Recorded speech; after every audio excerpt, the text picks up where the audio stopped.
We're alongside Bret Schwartz, the scouting director at Prep Baseball, Oklahoma, to preview some of the action that we have toward the end of the regular season, recapping some of the teams that we cover in the 6A level of baseball, 6A-1, 6A-2, 6A-4. We'll get into all of that. But Bret, I want to start with Edmond Memorial. They are a Yeah. team that they're still undefeated in 6A-1, a 9-0 record, 21-2 overall. You could probably say they're one of the most talented teams in the 6A. Talent on the mound, talent at the plate. Cole Dunlap, Laird Williams, Cooper Cardocus, a Nebraska commit, and the Winchesters, who also provide a lot offensively. From you, what stands out with this Memorial team? Yeah, I mean everything, all those guys that you just touched on. I think they're super deep, which I think is just kind of a they're really prepared, which is a credit to Coach Holman and his staff. And they've had some injuries like many have had this year, where like Noah Intrican now is kind of coming back in a little bit different role where he was their Monday guy to start the year, and now he's kind of providing relief. He's finishing some games. Finished a game that Laird Williams started last week and doing some different things. But then a kid like Cole Dunlap, who at the beginning of the year, he's coming on in relief, and it's pretty loud electric stuff where he's throwing a really high spin fastball and a pretty loud, really firm breaking ball. And he's having a ton of success in that Tuesday role. So on the mound, and then Laird Williams starting on Monday, recently a Tulane commit. So on the mound, those are guys that you kind of look at, but then guy like Caleb Hines, the glue guys that throw really valuable innings throughout the week, and provide valuable innings on Monday and Tuesday as well. And then offensively, I mean, it's just kind of up and down the order. I think maybe the most fun thing about that Memorial squad is the mix of experience as well as some youth, right? You have the Cardocus, you have Rhett Winchester leading off and kind of setting the tone at the top of the order, going to Barton County. And then Jace Winchester, right? Recently committed to Cali. So they have guys like that, but then they also have some younger guys, that like the Landon Schmitz, the Cohen Isaacsons, guys like that are younger, and then in right now, their ABs are a lot more sound, or the game has slowed down for them a lot more compared to March 1st. So guys like that, and then even like right now, a guy catching those high octane arms is a freshman, right? Weston Zer. So they just have all this mix of just experience and youth, and they're getting better and better. And I mean, you said the record, I think 21-2 right now. And I don't know if you could do that quietly, but it feels like they're kind of doing it quietly, going about their business. And again, just a credit to Coach Holman and his staff. They're doing an outstanding job. So, And Bret, right behind them is the Westmoore Jags. They're another team that's yep, playing good baseball as of late. They've yep, won 5 in a row, and they picked up a big district win yesterday over yep, Mustang. They'll face off against them here today. And when you talk about this Westmore team, it's a team that brought back quite a bit from last year in that sure. state championship run that they had. One of those big players is Josiah Kemp, the OU Yep. commit. He can really swing it. So it helps to have a Westmore team that state championship win last year, and it's nice to have that presence again this year with this team. Yeah, no question. I mean, you can't underestimate the experience of winning this time of year, right? Down the home stretch, guys that have done it before. And you mentioned Josiah Kemp. I think it obviously starts with him, right? Leading off, playing center field. He's able to put a ton of pressure on defenses, in a variety of ways, whether it's in the box or once he gets on the bases. And then right behind him, Jacob Weba, right? Going to Vernon. But undersized, but does not play undersized. Has some juice, like he's really disciplined, is really mature in his approach and able to hit doubles, and then once again put a ton of pressure on people.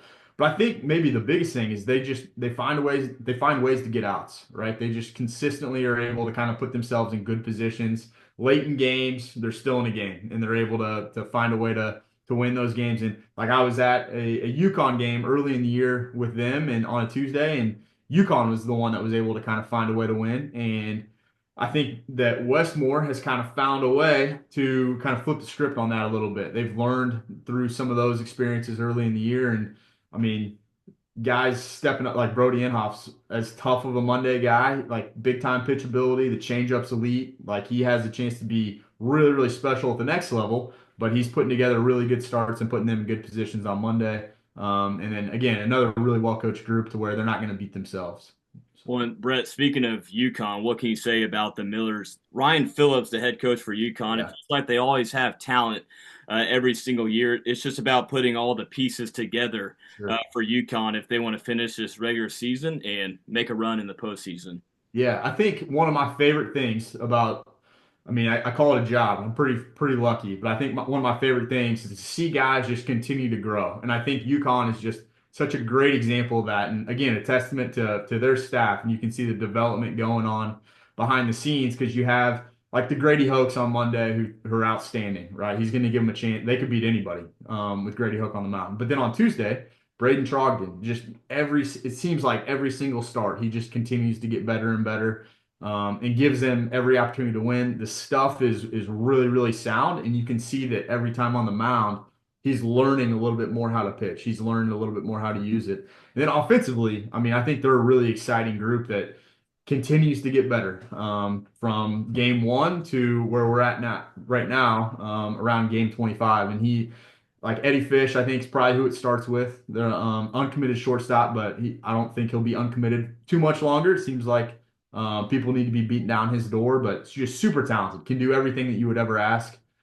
Hitting somewhere in that 1, 2, 3 range, whatever is asked to do. But I think again, when you kind of talk about guys growing, Drake Pace comes to mind. He's a sophomore infielder. And he's a long levered guy. And sometimes with those guys with long levers, it takes them a little bit longer just to get synced up to understand exactly how their body's moving. And he's a guy that, I mean, every single time that we've seen him this spring, he's been synced up. You can see that he's adding strength, he's adding mass in the right places, and he's still moving really well. So he's playing second base for them. Looks like he would be completely fine at shortstop. We were able to see him in the preseason and did a good job playing that shortstop position. So I think it's really exciting to see him. And then the other guy to mention is their catcher. Gabe Compton's been really good for him. He's uncommitted. He's kind of one of those special cases that like he can really, really catch and throw, but he's churning out really good at bats for that team too. And so he's a guy that he's uncommitted. He's going to find somewhere to go to school and he's going to be a productive player, but he's a guy that you can kind of look forward to. That he's probably going to get on the field pretty early just because those guys that can catch and throw find a way. So he's another exciting player that I think is a key to UConn just continuing to get better and better and to see where they're at in the district standings right now. Brett Schwartz is our guest, a scouting director at Prep Baseball, Oklahoma. And Brett, when we go down to 6A-2, Yep. in Santa Fe, they're at the top with the 8-1 district record, Yep. 18-7 overall. They did drop some games early in the month to Yukon, Mustang, and Memorial, but two D1 talents that they have, Savion Sims and Carson Brumbaugh. Yep. What impresses you the most about that team? Yeah, I mean Carson Brumbaugh is outstanding. He's super fun to watch. Arkansas, Arkansas signee, and he's a potential draft guy. You know, like it's seen every single time that you go to a Santa Fe game, like people are there to watch Carson play, and rightfully so. Like he's a physical kid, big time power. But I think maybe my favorite thing, just as a fan or evaluating him, is like he's just so mature. You know, so mature in the way that he approaches the game.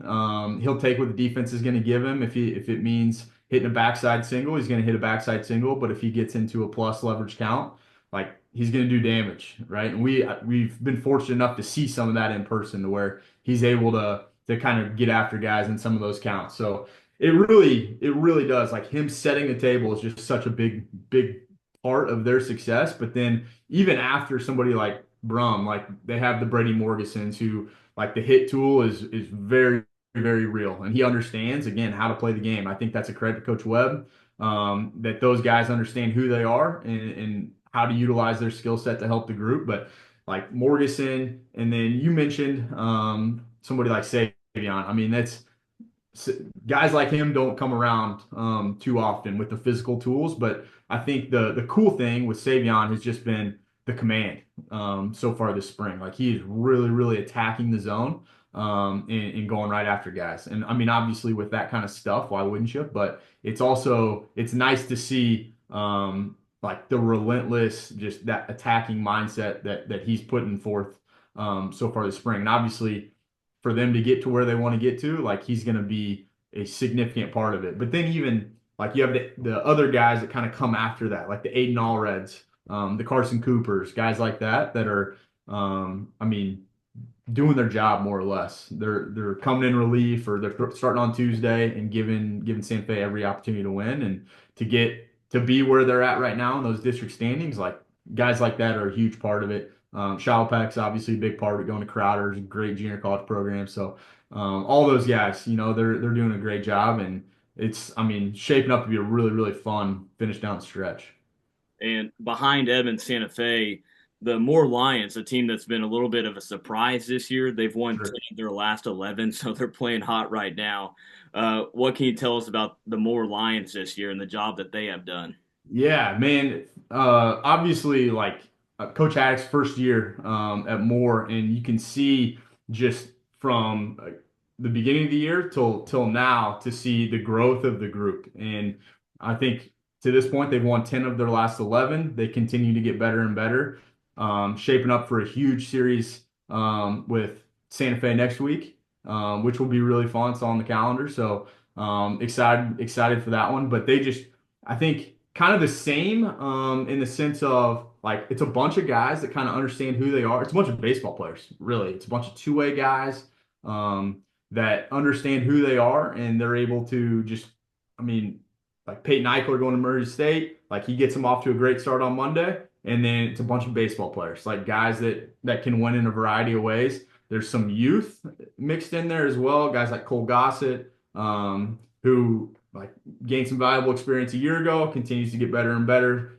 He's throwing more innings and having success in those innings. But you have all these guys that just continue to kind of grow within their role, and I think that's a credit to Coach Haddock and his staff. Like when guys understand who they are and their skill set, you can see them kind of grow and blossom within that, and seems like that's kind of what we're seeing. And like you said, they just keep playing really good baseball, and they're not beating themselves. They're playing at a high level right now. One more to hit on, Brett, and it's in 6A-4. It's the Bixby Spartans. They are Yeah. at the top, 9-0, undefeated district play. Their last loss came 2 weeks ago against a pretty solid Owasso team. Yeah. Another team that's been playing good. They lost by 1 run. But this Bixby team, it's a team that has a lot of experience on the mound and at the plate, and they're showing that right now. Yeah. Yeah, no question. So, and I mean, Brian Justice, starting on Monday, he gets him off to a great start every week, it seems like. I mean, whether he's like, they're the away team and he's either leading off or hitting in the three hole or he's starting on the mound. He's getting them off to a great start. So I think it kind of begins with him, but then kind of the same thing. It's really exciting, kind of up and down. So you got like Leggett throwing on Tuesday, pitching at a high level, like giving them an opportunity to win on Tuesday every single week. But then in like Landon Wegner, I saw a couple weeks ago, throwing on a Thursday, who, I mean, just throwing strikes, being able to mix multiple pitches, land them in the zone and keep teams off balance. Um, Ended up giving them an opportunity to come back and beat a really good Yukon team that day.